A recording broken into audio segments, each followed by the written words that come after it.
Man, that is one beautiful scenery. We have some wonderful places like this on Delmarva. I think for the most part, us locals take it for granted. You know, we're surrounded by it. It's just beautiful here. I guess that's why so many people are moving here. I figured while I'm out and about, I'm gonna take my new DJI Mavic Air 2 up and get some wonderful shots. I'm gonna get some shots of some parks and the beach and just all kinds of different areas around Delmarva and let you see exactly what the footage and the pictures look like. Don't get me wrong, this video is not a comparison or a spec video. There's lots of other videos out there just for that. This video is about who I think should be buying the DJI Mavic Air 2.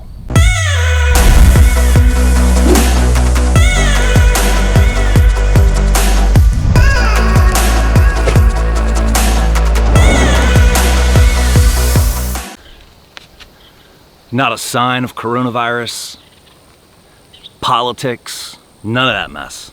And that's why I love this area so much. It's so nice. DJI builds wonderful equipment, especially with their drones. And so many times with other brands, you're trading either camera quality for flight stability or flight stability for camera quality. And you know, DJI brings those together in a perfect marriage. Almost every drone that I've ever tried with them. However, I've never really had a reason to do an upgrade from my Mavic Pro. And my Mavic Pro has been an awesome drone to me. It takes great quality video, great pictures, and you know, I just hadn't seen a product that DJI released that was like, okay, it's time to go ahead and upgrade. However, the DJI Mavic Air 2, well, it kind of piqued my interest, so I really started looking into the specs. And this video is not about specs, but I'm gonna throw a few at you just to give you my train of thought and to help you understand who I think should buy this DJI Mavic Air 2. First thing that got my interest with this Mavic Air 2 is the 4K 60. That means stunning video quality. The next thing that got my attention was the flight time. 34-minute flight time as compared to I think 27, 28 for the Mavic Pro. 8K hyperlapse. I love doing some nice time lapses and hyperlapses, and at 8K resolution, that's pretty impressive. It's smaller. It's 700. The Mavic Pro is 730 grams or 734, something like that. The Mavic Air is 570, so it's lighter. And for me, as a hiker, a backpacker, a camper, someone who's on the go, carrying my equipment in my bag, on my back, often, that was one of the major factors. As a photographer, 48 megapixel pictures coming from my drone, whoo, that was another big consideration because that is an incredible professional style photo. Now, don't get me wrong, it's still a 1/2-inch sensor. So those 48 megapixel photos aren't like a full frame, you know, DSLR or mirrorless camera. They are still off a 1/2-inch sensor. They're just, you know, a lot of computer work is done to make them right up there with that quality 48 megapixels. One thing I've always wished that the Mavic Pro had was downward and backward sensors to keep you from crashing going those directions. And, you know, if you're doing a lot of videography with a drone, you're going in all kinds of different directions, backwards, sideways, down, up, and you're trying to do a combination of them at the same time. So sensors that help protect the drone from crashing when it's far enough away that you just can't get a perfect sight on it. You can see it, you're legal, but you just want to make sure, especially if you're going through like some trees or trying to create a nice shot like that, those sensors really help.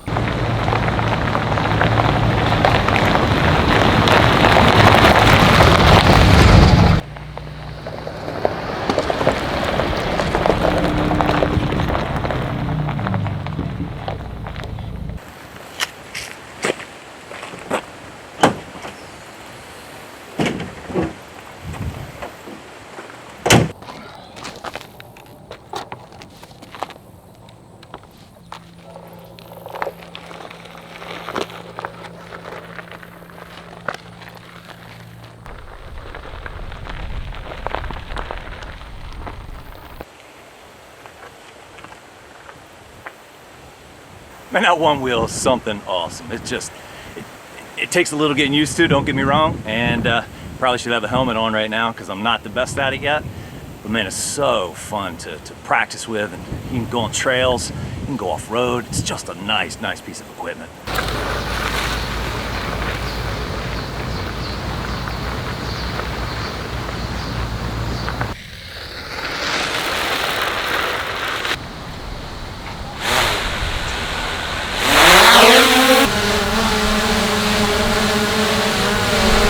we have a little bit of a breeze going, and you can see how stable the Mavic Air is too. It's pretty good.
I never know how to respond. You know, I'm still getting used to being noticed, you know, filming. People are like, you got a YouTube channel or something?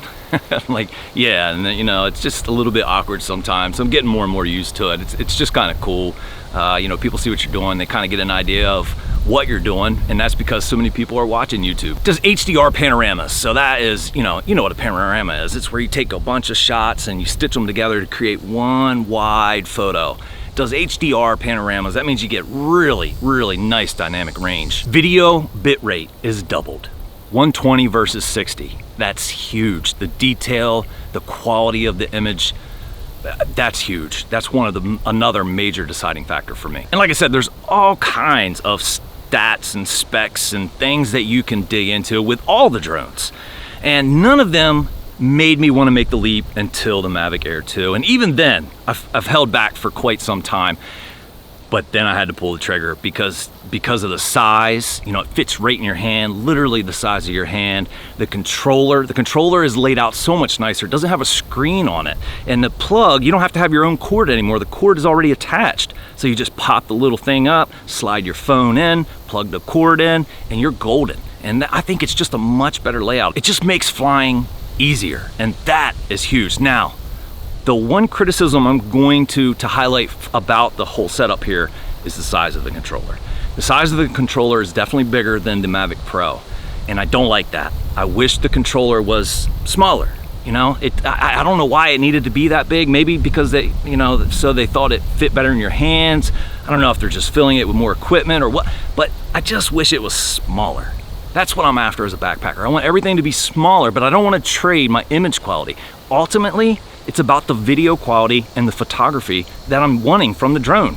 I'm not just scouting things, and you know, I'm going for the video and I'm going for the photo. So if you don't have that, I can't consider it an option. And that's why the Mavic Mini and the Spark and some of these other releases just really hasn't gotten my attention.